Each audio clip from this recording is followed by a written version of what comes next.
დისაზღვრების დაცვა, რაც ასევე ძალიან პოპულარული ტერმინი არის დღეს და ყველა მაინც ვცდილობს, რომ ვისწავლოთ ეს ყველაფერი, მაგრამ ჩემი აზრით მთავარი კითხვა აქ ის არის, როგორ ვისწავლოთ პირადი საზღვრების დაცვა ისე, რომ ეს არ გადაგვივიდეს ეგოიზმში ან სხვა ადამიანების ნიველირებაში.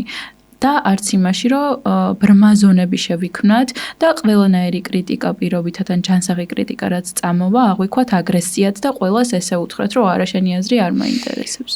იცი რა არის ხა როგორი გავრცელებული ტერმინები ხო ყველა მაგას ლაპარაკობს და იმის იქით არის სიცარიელე, ეგრევე იგრძნობა ხო ადამიანებში. ჯერ მოდი გაარკვიე სად გადის შენი ხაზი რა. ეს რო არიცი შენი ხაზი, სად გადის, რა ხაზი უნდა დაიცვა. ანუ შენ თუ შენ თავს არ იცნობ, შენ არ იცი სად გადის შენი წითელი ხაზები. ყველას წითელი ხაზი ერთ ტერიტორიაზე არ გადის. ანუ მინიმუმ კრიშნამურტი რო ამბობდა, რომ შენ თუ არ იცი შენი თავი და ვინ ხარ, შენ არჩევანს რა მნიშვნელობა აქვს. იმიტომ რომ ირჩევს ქაოსი. შენ აზრზე არ ხარ, ვინ ირჩევს ხდები. აქაც ანალოგიურია. სად გადის შენი ხაზი, ამას გონება კი არ გეტყვის, ეს შეგრძნებით უნდა მიხვდე. აი, როდესაც ახლა მე თქვენ გესაუბრებით და გისმენთ, ხო?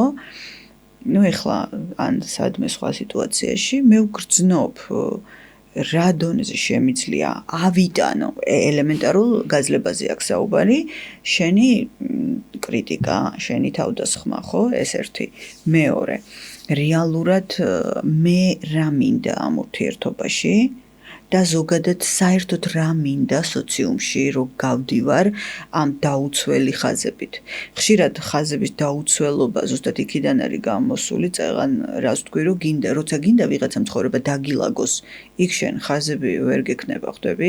გახსნილი ტერიტორია გაქვს ჩვეულებრივად და უშვებ, რომ აი შემოვიდეს დაგილაგოს. ამიტომ ჯერ გაარკვიე შენი ხაზები, სად გადის რა.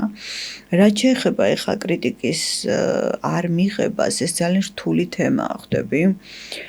ვინ გეუბნება ამას, რა ტონალობით გეუბნება და რა შინაარსებს ამაში, მან ძალიან რთული ახლა ცალსახად ვერ ვიტყვით, ხო?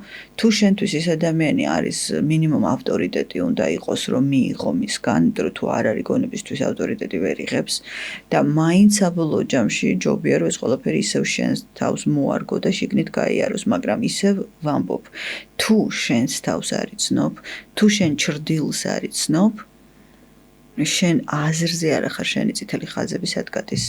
და შესაბამისად იწყება ის რაც არის ზოგადი ფონი, რომ ჩემ ტერიტორიაზე არ გამოხვიდე და აი თქვენას თქვით წეღან ეგოიზმში მაგიტომ გადადის ყველაფერი და გულგრილობაში. თანამედროვე სამყაროში პირადი ხაზები გულგრილობაშია ჩვეულებრივად გადასული, რომ მეზარება არ დამირეკო, არ შემაწუხო, იმიტომ რომ მეზარება რა ერთი ადგილის აწევა სკამიდან. ეს არის, როდესაც ზედაპირული ადამიანები ცდილობენ თავი დაიცვან და რა მივიღეთ. ახ ევროპაში ალბათ დადიხართ ხომ ეს დავდივარ, რა მივიღეთ ჩაკეტილი სოციუმი.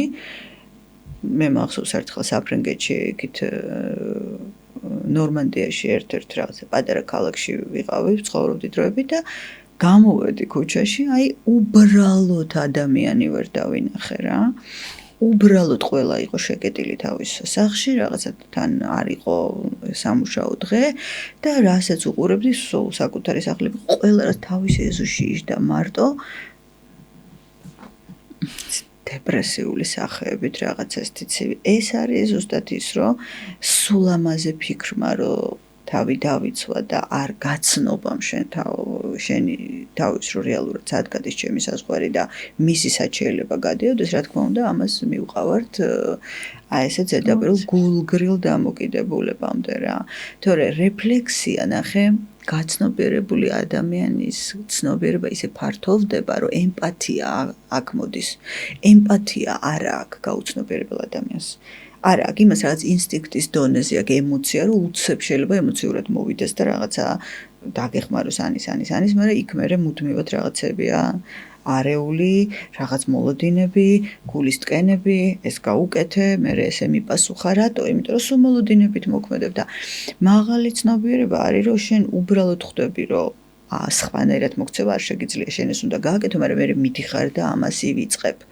და მაღალი ცნობიერებაში, გაფართოებულ ცნობიერებაში არავინ არავის ხაზს არ არღვევს პირიქით.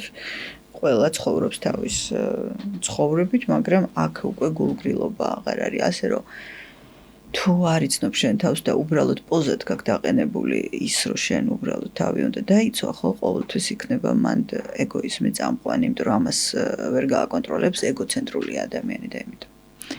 რამდენიმე ძალიან ისეთ თემას შეეხეთ, რომელსაც ყველაზე მინდა რომ ვისაუბროთ. მოდი დავიწყოთ ერთ-ერთი ჭრილი ახსენეთ. ჭრილში ალბათ ადამიანის ჭრილოვანი მხარე იგულისხმეთ და მისი მიღება. ანუ გაუცნობიერებელი რა, ეხა ტერმინებში იკარგება ხოლმე ხალხი.